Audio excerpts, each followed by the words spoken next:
the great Bill Russell, and particularly Magic Johnson, I apologize.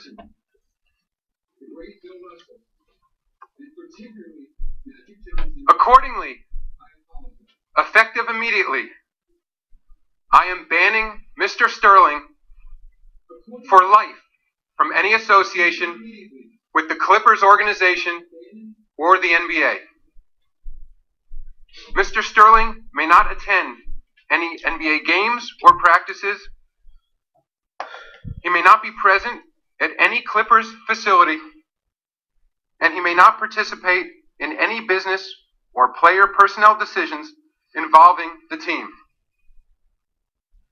He will also be barred from attending NBA Board of Governors meetings or participating in any other league activity. Wow, for life.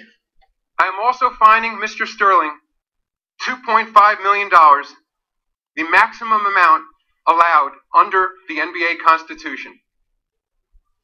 These funds will be donated to organizations dedicated to anti-discrimination and tolerance efforts that will be jointly selected by the NBA and its Players Association.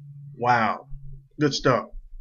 As for Mr. Sterling's ownership interest in the Clippers, I will urge the Board of Governors to exercise its authority to force a sale of the team, and will do everything in my power to ensure that that happens. Adam Silver is not playing. This has been a painful moment for all members of the NBA family. I appreciate the support and understanding of our players during this process, and I am particularly grateful for the leadership shown by Coach Doc Rivers, Union President Chris Paul, and Mayor Kevin Johnson of Sacramento, who has been acting as the players' representative in this matter. We stand together in condemning Mr. Sterling's views. They simply have no place in the NBA. Thank you, and I'll take any questions. Take questions now. Start with Scott in the back right. Wow. Adam Scott Saj, Nick Bloomberg.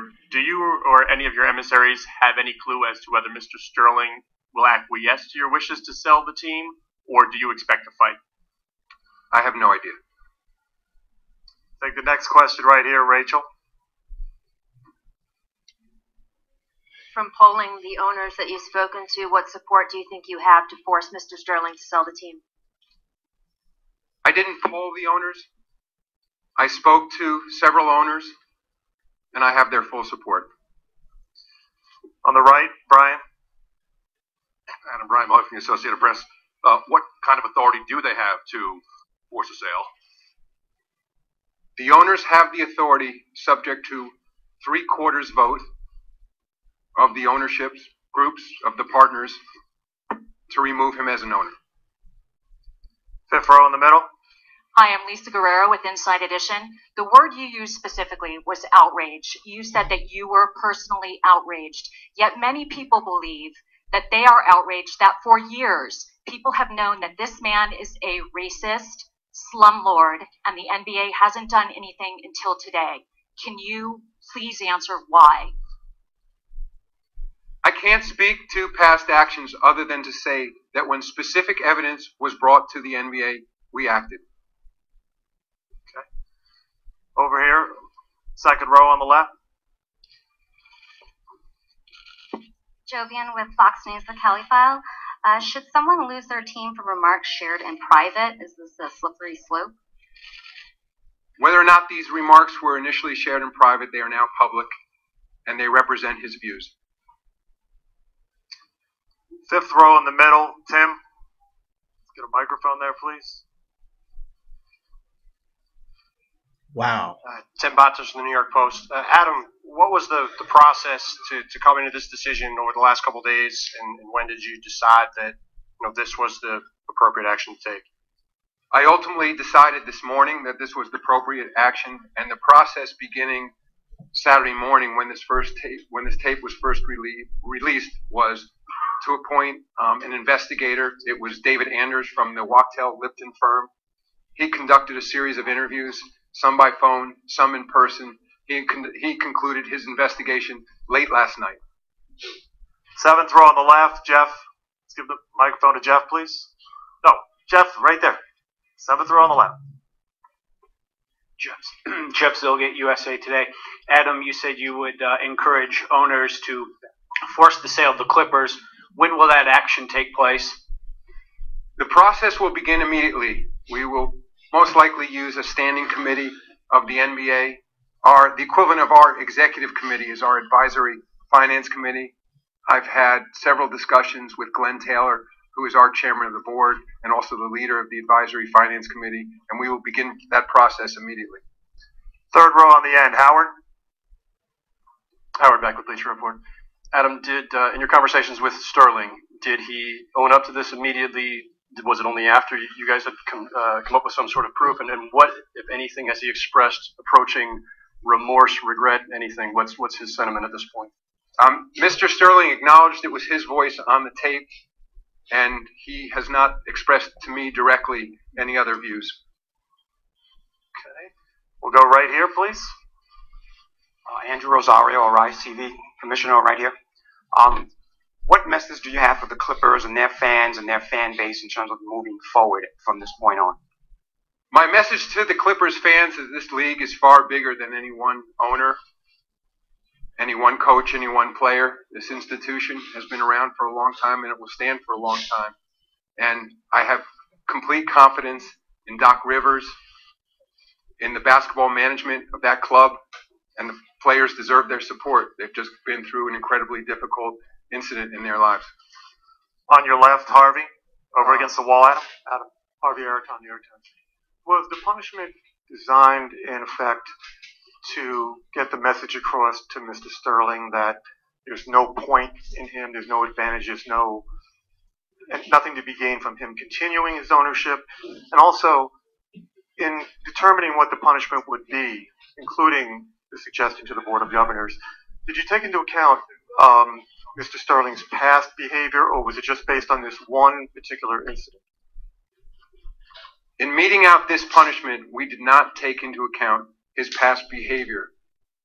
When the board ultimately considers his overall fitness to be an owner in the NBA, they will take into account a lifetime of behavior. Fifth row in the middle, Ken. Ken Berger from CBSSports.com. Adam, could you just explain or lay out for us what specific power in the Constitution and bylaws you exercise with your ban, and what specific was it a broad violation or a specific violation? And with respect to the forced sale, what specific section of the Constitution covers that, and is that a broad violation or a specific one? Ken, I'll let the lawyers lay out for you the specific provisions of our Constitution. Let's just leave it. We have the authority to act as I've recommended. Eighth row in the back, please. Commissioner Stephanie Stepp from Harlem Community Radio. Is the NBA considering more African American ownership at this point? Sorry, where am I looking? Eighth row in the back in the middle. I'm sorry. Sorry, could you repeat the question? Sure. Stephanie Stepp from Harlem Community Radio. Is the NBA considering more African American ownership at this point? We're always open to ownership from people of all races, nationalities, ethnicities. As you know, we have an African American primary owner in the league right now. Shaquille O'Neal just became a small owner of the Sacramento Kings. David Robinson is an owner of the San Antonio Spurs. Vivek Ranadive, a person of color, born in Mumbai, India, just became the primary owner of the Sacramento Kings. So I believe we have a very diverse league, but I'd always like to see it become even more diverse. What about Magic Johnson? Is that an option at this point? Magic Johnson knows he's always welcome as an owner in this league. He's been a part owner in the past of the Los Angeles Lakers, and he's always welcome and a close friend of the NBA family. Thank you. On your left, Adam, over. Maggie Gray from SI.com. Did you talk to any of the players before you came to this decision? And what about Clippers players if they do not want to play for a team owned by Donald Sterling anymore? Do they have any recourse? I talked to several players before rendering my decision. Coincidentally, I'd had a trip planned for this weekend. I was in Memphis for a game, I was in Oakland, and then I was in Portland Sunday night for games. I had a chance to talk directly to Chris Paul. I spoke to other members of the team. I spoke extensively to Doc Rivers. And as I said, Kevin Johnson has been representing the players' interests, and he and I have been talking multiple times a day. So I believe the players will be satisfied with the decision and the renderings that we've made today. If a player in the future doesn't want to play for the Los Angeles Clippers and he's under contract, we'll deal with that when it happens. But that's not my sense of where we are right now. Back on the left by the cameras. Hi. Kelty Knight from The Insider. Will this situation cause you moving forward to put new rules in place for owners from the NBA? I'm not sure. I mean, we're always willing to take a fresh look at our rules, our constitution and bylaws, but I believe we have appropriate rules in place right now to cover a situation like this. Second row on the left, Ian. Adam, Ian O'Connor, ESPN New York. Just to be clear, you said when specific evidence was brought to the league, you did act. So in past cases, has Donald Sterling ever been fined or suspended for racial or offensive remarks? And if not, why not? He's never been suspended or fined by the league because while there have been well-documented rumors and cases filed, he was sued and the plaintiff lost the lawsuit. That was Elgin Baylor. There was a case brought by the Department of Justice in which ultimately Donald Sterling settled and there was no finding of guilt. And those are the only cases that have been brought to our attention. And when those two litigations were brought, they were followed closely by the league office. Just to follow to that, one of the greatest players of all time, Elgin Baylor, accused Donald Sterling of running a plantation-style franchise. Did that not concern you, and why was that not investigated? Despite the fact he lost the case, he has a prominent standing in the league, and he said some very serious things. It concerned us greatly. We followed the litigation closely, and ultimately, Elgin Baylor did not prevail in that litigation.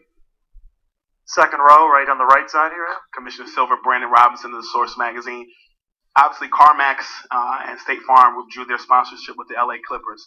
As you as the commissioner of the NBA, what would you tell other people who are maybe on the fence or people who have withdrawn to want to, in the future, invest in one of your franchises of the LA Clippers? I would say that those marketing partners of the Clippers and partners of the entire NBA should judge us by our response to this incident. And I think we've responded appropriately, and I would be hopeful that they would return into their business relationships with the Clippers. On the left, on the front, against the wall over there. Great. Jason, left. Yeah, thank you. Jason Carroll with CNN.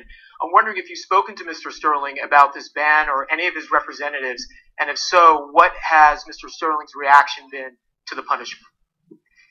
I did not speak directly to his representatives about this ban. They were informed shortly before this press conference. I did not hear precisely what their reaction was. Okay. Robert Silverman from the Daily Beast. Have there been any decisions about whether the immediate members of Mr. Sterling's family, including Rochelle and his, will be allowed to remain in an ownership or managerial position in the league as well? No, there have been no decisions about other members of the Sterling family. And I should say that this ruling applies specifically to Donald Sterling and Donald Sterling's conduct only. Sixth row on the right. Commissioner Mike McCarthy from Ad Age. As you mentioned, over a dozen sponsors have dropped the Clippers. What has been the financial impact on this franchise and on the league from this scandal? You know, Mike, I don't know. This has all happened in 3 days. And so I'm hopeful that there will be no long-term damage to the league and to the Clippers organization. But as I said earlier, I'm outraged, so I certainly understand other people's outrage. And they'll take some time. This will take some time, and appropriate healing will be necessary. I can understand precisely why, you know, whether they be people, you know, who've affiliated with the NBA or the Clippers for a long time, or those corporate partners. I can understand how upset they are, and I'll do my best to bring them back into the NBA family. Adam, in the middle, sixth row. I'm Sean Gregory from Time. If the owners vote, 3/4 vote not to force the sale, can you still, under your powers, institute the lifetime ban? Wow, there you have it, folks. The lifetime ban has been instituted. Banned. That is independent of forcing the sale of the team. Okay, and the